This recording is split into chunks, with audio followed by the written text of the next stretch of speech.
bit of music with me? I do. It's called the Blindfold Challenge. Oh, okay. Which has become a little tradition with us here at Backstage at CapU, and it's just for fun. It's just so we can listen to some music together and talk about it. I want to hear your artistic ears and what you're hearing. Okie dokie. Okay, so.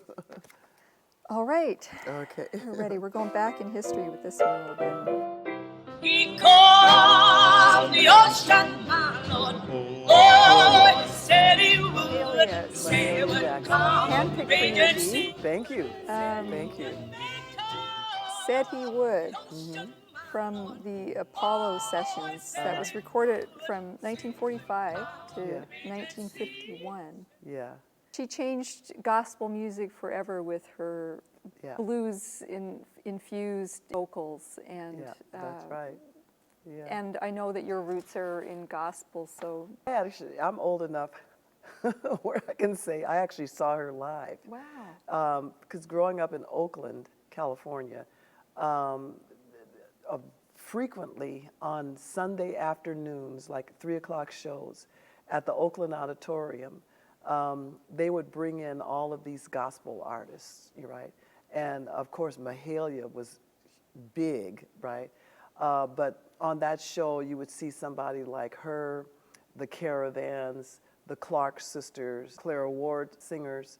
I've seen James Cleveland, you know, all of these people. But Mahalia in particular, you know, she was one of a kind. Nobody else has that style of singing, because back in those days, you know, it was either the group stuff, the quartet stuff, you know, male or female. But her as a solo artist, you know, she just had that kind of, that sound, that big voice. She was so emotional, you know, so deep that everybody, you know, was left being touched by her. Oh my God, you know, crying and just being moved, you know. So in 1963, she sang on the Mall in Washington, D.C. before Martin Luther King gave his very famous speech, I Had a Dream. A great quote from her, she said, she hoped her music could break down some of the hate and fear that divide the white and black people in this country. Yeah. As deeply relevant today as ever. Unfortunately so. Unfortunately, yes. Well, well done, Dee. That wasn't so painful, right? Okay. Let's see how it goes. Okay. Track number 2.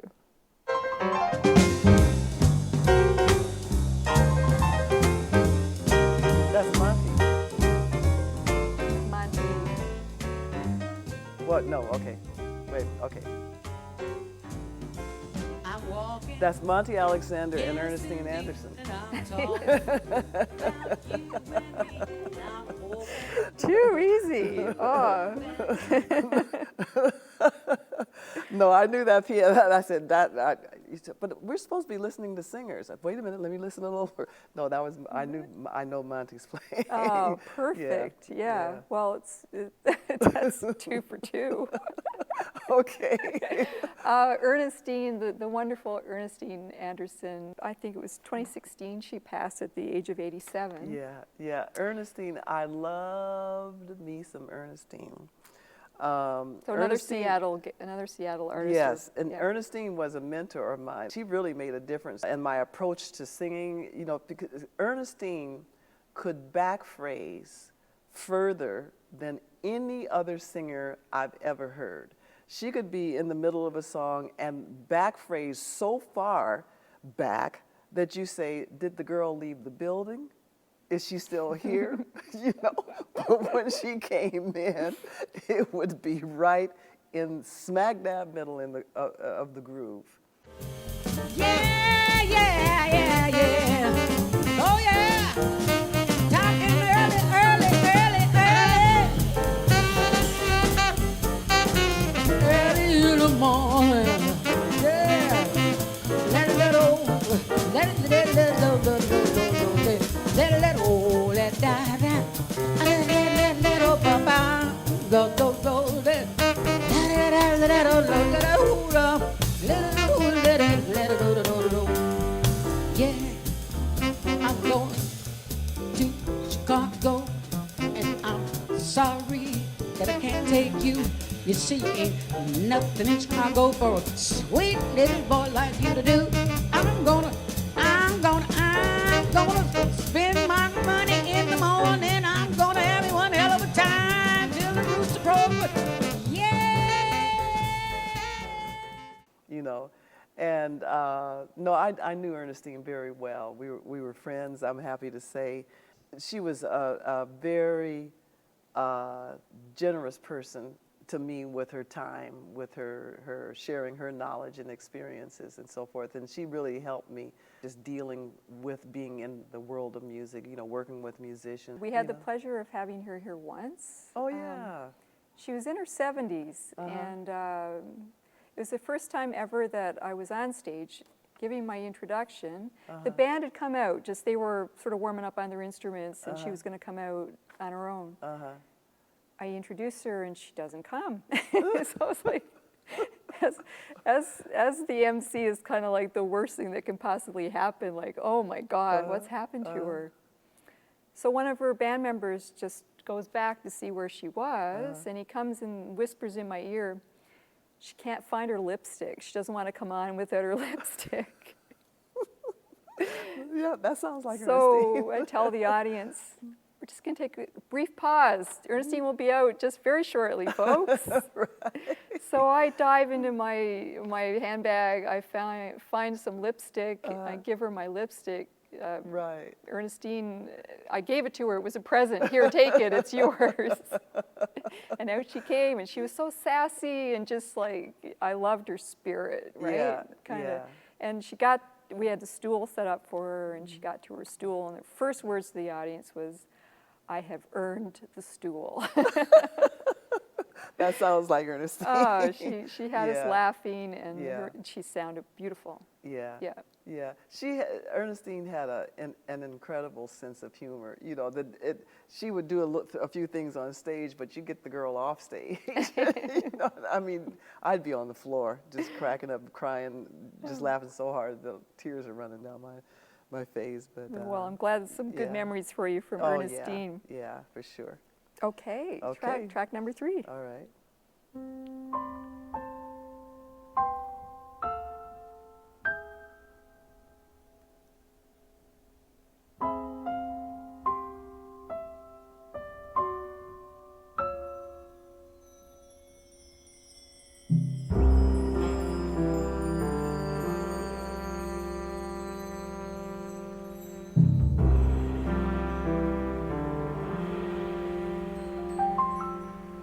Many's the time I've been mistaken.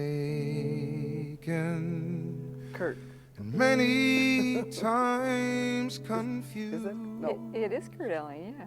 Yeah. Yes, and I've often He kind of to changed be bright. he calmed down here recently from what he used to do. So what do you mean by calming down? Like I had the pleasure. We had Kurt here. Whoops, sorry. We had Kurt here in 2000, I think.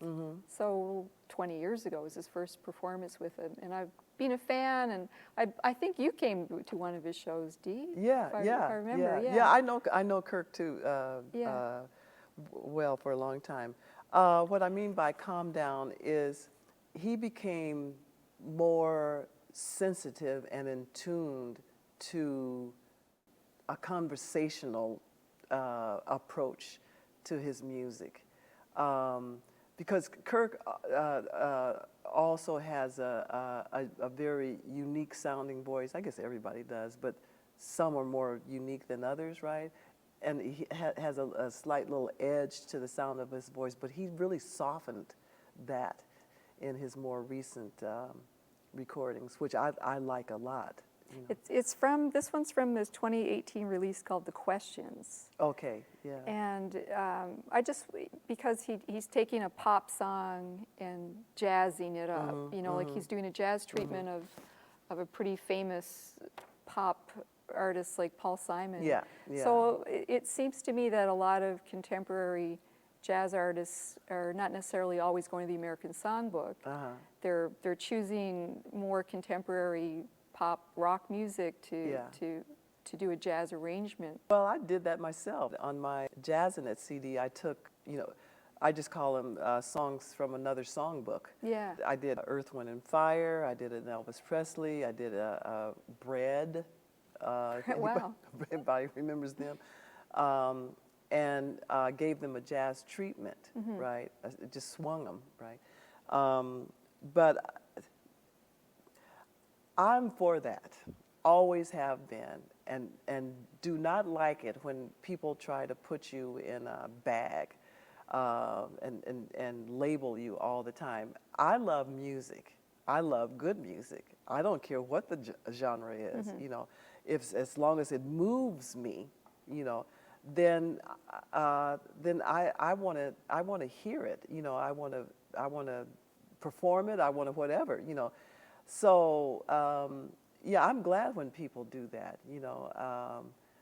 There's so much more, you know, and to have had the experience of being a jazz singer, I'll just take Kurt, you know, for as long as he has, there's another kind of sensitivity that he brings to a pop song, you know, because just the whole jazz way of hearing, you know, the harmonies, harmonics, all of that kind of stuff gives you a greater palette of colors and textures. I've heard male jazz singers called, oh, he's a real jazz singer, he's a crooner. Yeah. What's the difference, or what's your interpretation of that? I would call Michael Bublé a crooner. Yeah. As opposed to a jazz singer. There's nothing wrong with that. It's just yet another style of singing, right? Who's the original crooner for you? The original crooner? Oh my God. We can go back to Pat Boone, Andy Williams, Tony Bennett, early. Frank Sinatra? Frank Sinatra in his earlier days, because he made the evolution into being a jazz singer, as did Tony Bennett. I can't recall any black male singer that I would consider a crooner. They were, when they were doing the standards, they were already, just because of the cultural, musical thing that comes along with being black, there was a more of an edge towards jazz because of their background, which was listening to other kinds of music, and if they were singing, so many of them came out of church, so many of them came out of the blues thing, so they brought that. I can't hear Gregory Porter being a crooner. No. You know, but it's because of his history, his musical history and experience. He's wonderful, hey? Yeah. Yeah. You know. You're 3 for 3. Are we having fun yet, Dee? Yeah, I can say it, but I'm scared to say it out loud because number 4 might be it. Okay, number 4 coming up.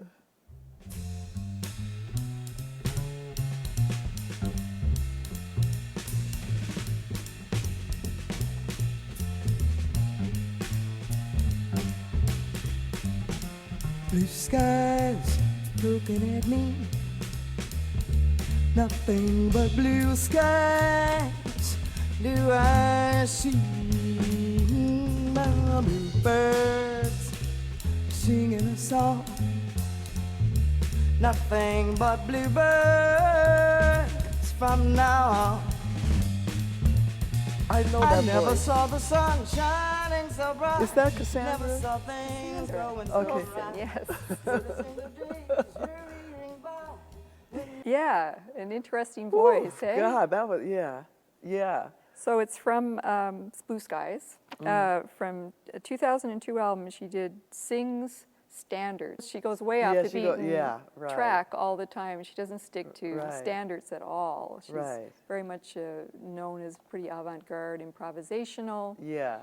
But I like that this was her dedication to, you know, the old standards. Yeah. And she sounds great. She's certainly not singing them straight up. Yeah. Wow, yeah, I had to listen on that one because I said, I know that voice. But like you said, it was out of context. Yeah. You know, for her to sing, a ballad. But yeah, she still has, you know. Tried to fool you, but I couldn't. Yeah, well, you almost got me on that one. Almost got me, yeah. I like her spirit, her honesty to herself. Yeah. That's what it's all about to me, you know. And let it rip, share it. Yeah. Yeah. How fun. I'm having a blast Well, with me you. too. I love this. Okay, we're almost there. Okay, number 5. Okay.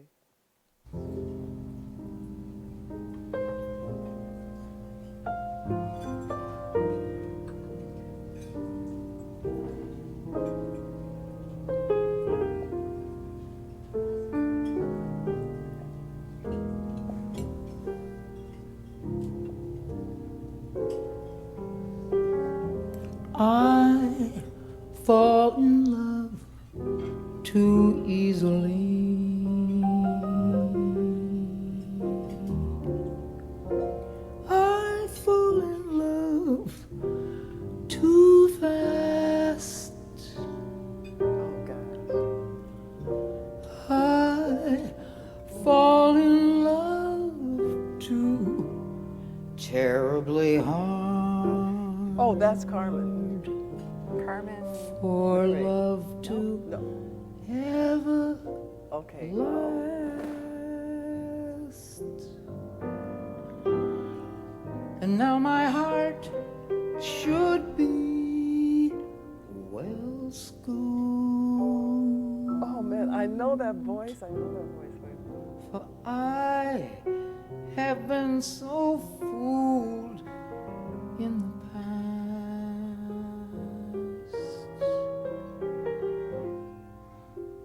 that I fall in love too easily. I know that voice. Fall I in can't. Okay, I'm gonna have to give up. It's Nancy King. Oh, Nancy! Oh my God! Yeah. Oh, geez.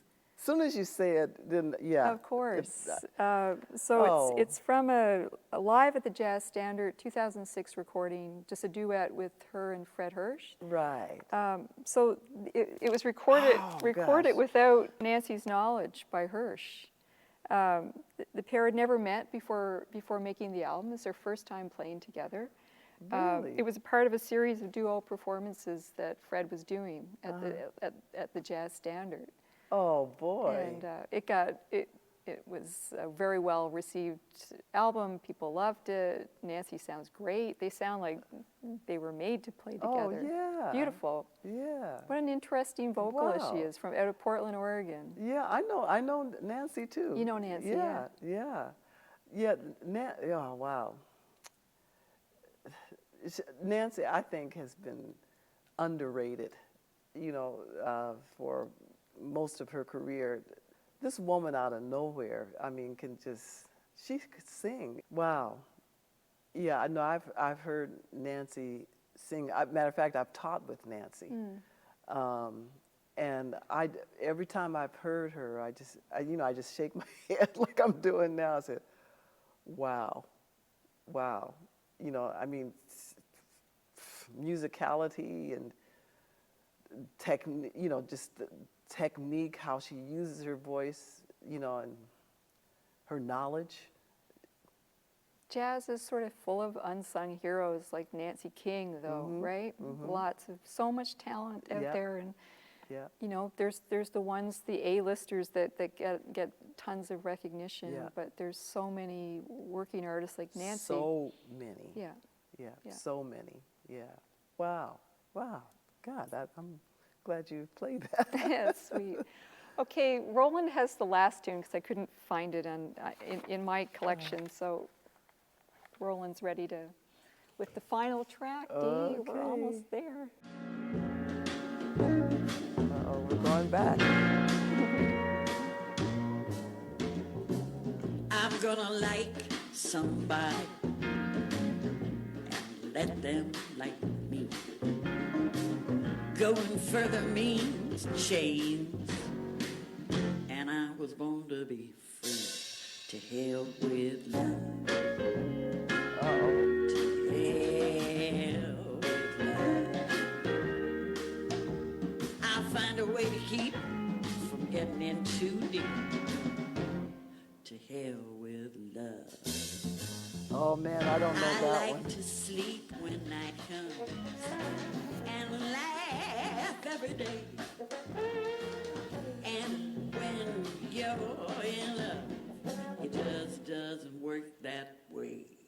To hell with love. She's sassy. I like that. I don't know that one. You got me. Okay. It's Annie Ross. Oh, Dee. Yeah, but it's a really different song for her. Like, you know, her early stuff. She's someone whose voice sounds really different towards the end of her Yeah. career than early. Earlier, yeah. Like she had a much Wow. cleaner sound. So Yeah. I really didn't expect, even a big fan of, you know, Lambert, Hendricks, and Ross, because it doesn't sound. No. So it's a tricky one, and it wasn't. No. It was And how old is that? it's from the soundtrack of Robert Altman's film Shortcuts. So she actually was in the film. Like she performed as she was a jazz singer. She was part of the movie. 1993. Okay. She just passed last month at the age yeah, of 89. yeah, so I thought it yeah. would be nice to include her. Yeah. And I could have included, you know, I was listening to her recording with the Jerry Mulligan Quintet, which was wonderful. But I said, wow, like I had heard her I discovered her from watching this movie back in 1993, and I was Right, intrigued by her because it's beautiful music, and she's like, yeah, she definitely is sassy. Yeah. But when I was listening to her earlier stuff, I'm like, well, there's someone whose voice really changed. Yeah. Yeah. You know, when you talk about changing voices, the girls, I'm going to call them the girls, the Ella, the Sarah, the Peggy, I can't put Billy in there because she was over there. Yeah. You know, a lot of those girls that came up around that time, when you listen to them, their early recordings, they all sound so much alike. Yes, there is the timbre of their voice, but it's like a female version of a little girl voice. Right. Yeah. Right? Yeah. And then as they get older, and especially as they get into their late 30s and 40s, when the voice really starts maturing, and they actually have been doing it now, so they've developed more of a style. I just love it at that period, you know. And then the older they get, if they're able to continue working and keep their voices in shape, it just gets rich. It is like fine wine. It just gets richer, darker, thicker, you know, and they're relaxed. They're comfortable in their thing, you know, just like Annie. I mean, she's comfortable. She was comfortable with that, you know. It's called To Hell with Love. Yeah. And this is, because she's been there. she's seen as if this is a woman who's had a full life and has done it all, seen Yeah. it all. You know, she's she's totally comfortable in her own skin. Yeah. And I find her more interesting at this stage, like you Yeah. said, than her Yeah. younger stage when she had a really beautiful voice. Yeah, Like yeah, no denying that. Yeah, Yeah. yeah. Their voices were beautiful. You know, I always think of Carmen McRae.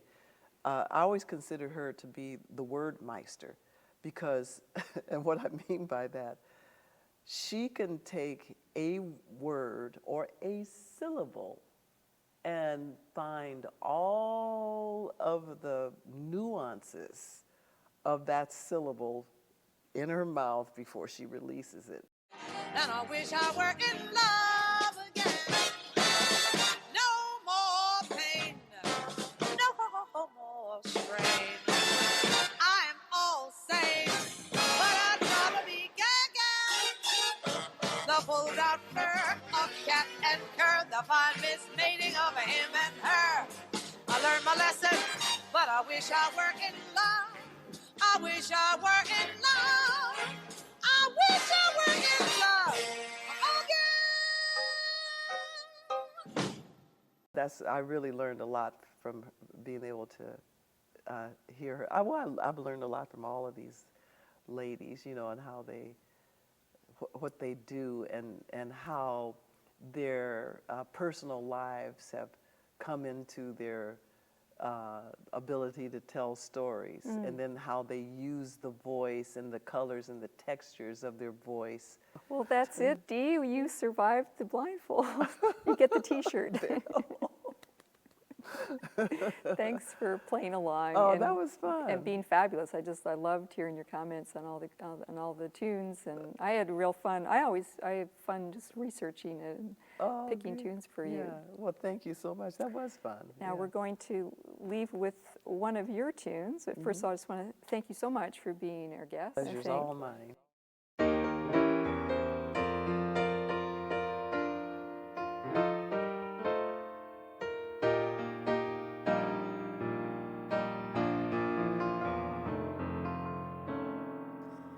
Lift every voice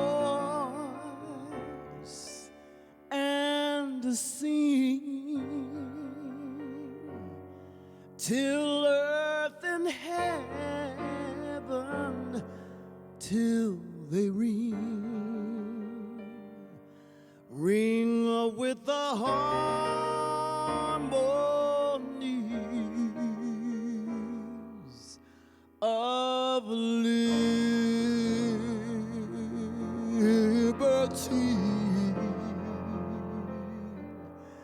Let our rejoicing arise high as the listening skies. Let it resound loud as the rolling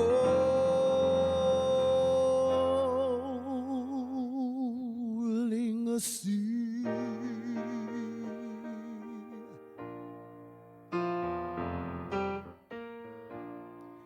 Sing a song full of the faith that the dark past has taught us.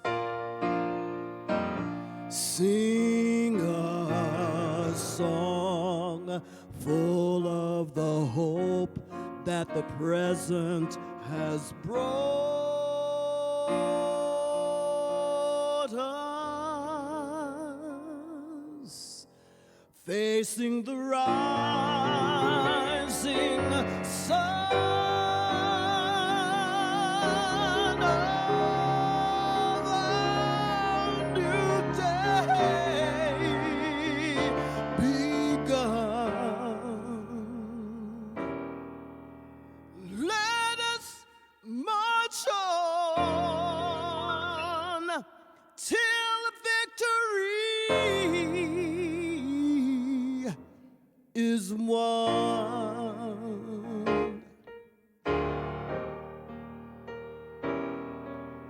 Let us march on, march on, march on. I wanna march on, keep on marching. We need to march on. Let us march on till